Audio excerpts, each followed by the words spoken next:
이제 어제는 두 정탐꾼이 그 라합의 집에 그 숨어 들었을 때 라합이 부모, 형제, 자기 집에 있는 사람들에 대한 이제 구원의 약속을 받았습니다. 이제 어제 말씀 이어서 이제 15절 말씀부터 한번 살펴보겠습니다. 15절 제가 읽습니다. 라합이 그들을 창문에서 줄로 달아내리니 그의 집이 성벽 위에 있으므로 그가 성벽 위에 거주하였음이라. 성벽 위에 있다라는 말이 이제 강조가 되는 거죠. 라합의 집은 어디에 있었다고 그랬죠? 성벽 위에요. 그러니까 보통 이제 어떤 성에 그 사람들이 살게 되면은 성벽으로 둘러싸여 있고 그 안에 또 이제 주택이 있는 거죠. 근데 고고학자들의 연구에 보면은 여리고성은 이중 성벽으로 돼 있던 것 같아요. 이중 성벽이었고 그 성벽 두께가 굉장히 넓었습니다. 그러니까는 성벽 위에도 사람이 살 수 있었고 성벽으로 둘러친 다음에 그 안쪽으로도 이제 또 이제 주택이 있겠죠. 어쨌든 라합의 집은 성벽 위에 있었습니다. 그로 인해 두 정탐꾼이 이제 탈출하게 될 때 아주 유용한 거죠. 성벽 위에 있으니까 바로 이제 밑으로 내려갈 수 있습니다. 창문을 통해서 성 밖으로 피할 수 있는 아주 수월한 길이 경로가 났던 거죠. 근데 이것이 결코 우연이 아닙니다. 하나님의 계획과 섭리 안에 라합의 집이 그 성벽 위에 있었다라는 것을 우리가 알 수가 있는 거죠. 근데 여기서 한 가지 놀라운 사실이 뭐냐면은 라합의 집이 분명 성벽 위에 있잖아요. 그런데 여리고성이 함락될 때 여리고성 성벽이 다 무너져 내린 거잖아요. 근데 라합의 집은 안 무너져 내렸던 거죠. 이제 그 집에 다 들어가 있었으니까는. 여리고성이 전혀 손을 대지 않고 무너진 것도 하나님의 기적이지만 여리고성이 다 무너지는 과정 가운데 구원을 주신 거죠. 그 집에는 성벽 위에 있는 라합의 집이 우뚝 솟아 무너지지 않은 것은 정말 큰 기적이라는 것입니다. 대단한 기적이죠. 이것도. 이제 16절 말씀 보겠습니다. 라합이 그에게 이르되 두렵건대 뒤쫓는 사람들이 너희와 마주칠까 하노니 너희는 산으로 가서 거기서 사흘 동안 숨어 있다가 뒤쫓는 자들이 돌아간 후에 너희 길을 갈지니라. 16절에서 라합은 두 정탐꾼에게 정말이지 이제 조심조심 해가지고 들키지 않게 때를 기다렸다가 이제 탈출해야 된다. 그것을 일러준 겁니다. 우리가 하나님을 믿고 하나님을 신뢰한다는 것은 내가 하나님을 믿습니다. 그 믿음으로 그냥 막무가내로 막 행동하는 게 아닙니다. 도리어 하나님을 믿는다는 핑계로 막무가내로 행동하는 것은 하나님을 또 시험하는 일이 될 수가 있는 거죠. 하나님께 온전히 맡겼으면은 그 다음에 어떻게 되느냐면은 하나님께서 나에게 주신 지혜와 은사와 모든 역량을 하나님께로부터 받은 모든 역량을 총동원해서 최대한 신중하게 진중하게 조심스럽게 하지만 담대하게 믿음으로 일을 해 나가는 것입니다. 이것이 믿음인 거죠. 그래서 믿음으로 했다가 실족하는 사람들의 대부분을 보면은 하나님을 믿었어. 그러고 막 해요. 그러다가 내가 원했던 일이 결과가 안 이루어지게 되면은 하나님이 믿었는데 이렇게 되었네 라면서 실족하게 되는 거죠. 믿음은 그런 것이 아닙니다. 이제 17절부터 21절 보면은 라합과 두 정탐꾼이 이제 약속의 언약을 맺는 장면이 나옵니다. 라합이 두 정탐꾼을 이제 살려 주었으니까 두 정탐꾼이 탈출할 때 이제 그 창문에 붉은 밧줄을 매달면은 그 집에 구원이 있다라는 것을 이제 약속하게 됩니다. 그런데 라합과 두 정탐꾼이 언약을 맺을 당시 이제 성벽이 무너져 내릴 것이라는 하나님의 말씀이 아직은 없을 때였죠.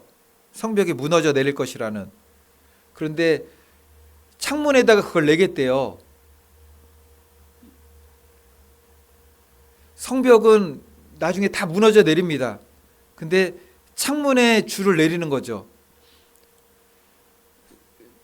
만약에 제가 라합이었다면은 나중에 그 계획을 알았다면 그 전부가 여리고성이 어떻게 무너질지를 알았다면은 그런 약속은 못할 것 같아요.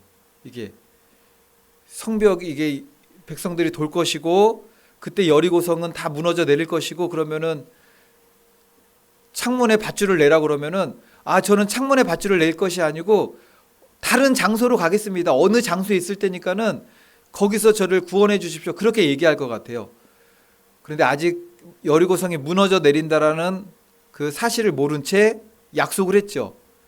집이 성벽 위에 있는데, 이것은 무엇을 의미하느냐면은 우리가 믿음의 여정길을 감에 있어서 하나님께서는 우리의 믿음의 여정길 처음부터 끝까지를 다 알게 하시지 않습니다. 한 번에 어디까지만 알게 하시죠? 한 번에 한 걸음씩만 알게 하시는 거예요. 한 걸음씩만. 하나님은 시작부터 끝까지 모든 것을 다 알고 계시고 모든 것을 다 보십니다. 그래서 하나님의 주권 가운데 계획하시고 섭리하십니다. 하지만 우리로는 전부를 다 알게 하지 않으셨죠. 왜인가 하면은 하나님의 전적인 인도함만을 의지하게 하기 때문에 그렇습니다. 다 알면 하나님께 기도 안 해요. 다 알면 하나님 의지하지 않습니다. 어떻게 되는지 다 아는데 어떻게 간구하겠습니까?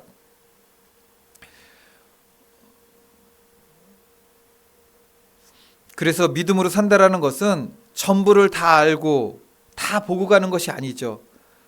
한 번에 한 걸음씩 겨우 한 걸음 한 걸음 뗄 때마다 다음 걸음을 알 수 없기 때문에 하나님을 전적으로 의지하는 겁니다. 정말 그랬을 것 같아요. 오늘 말씀 묵상하면서 라합의 집이 성벽 위에 있네. 만약에 성벽 위에 내가 살고 있는데 여리고성이 어떻게 무너질지 그 끝을 알고 있었다면은 절대로 내 집이 성벽 위에 있는데 그 창문에다 밧줄을 내린다고 그런 약속은 절대 안 하겠죠. 그래도 우리가 담대히 갈 수 있는 것은 하나님의 약속을 신뢰할 수 있기 때문에 그렇습니다.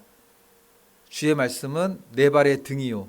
다음 걸음의 등이 아니라 지금 당장 내딛는 그 걸음에만 등이 되면서 우리를 인도하신다라는 거죠. 이제 19절 말씀 보겠습니다. 누구든지 내 집 문을 나가서 거리로 가면 그의 피가 그의 머리로 돌아갈 것이요 우리는 허물이 없으리라. 그러나 누구든지 너와 함께 집에 있는 자에게 손을 대면 그의 피는 우리의 머리로 돌아오려니와.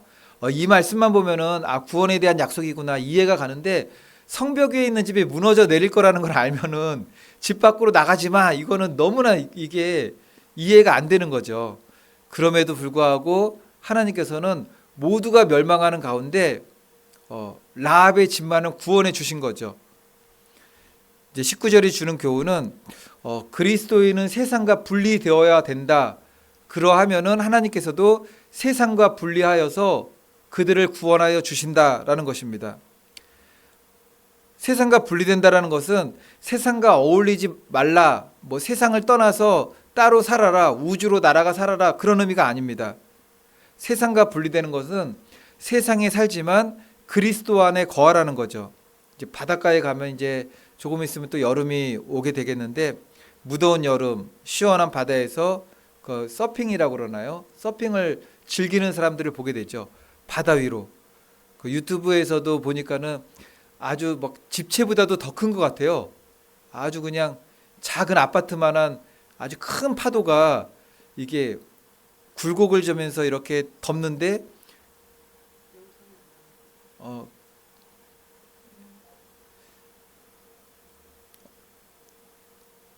네, 그냥 일단 해야겠네요. 일단은 서핑할 때 굴곡을 져가지고 막 이제 덮일 정도로 가는데 그 원통처럼 생긴 그 파도 안에서 막 가는 게 있잖아요.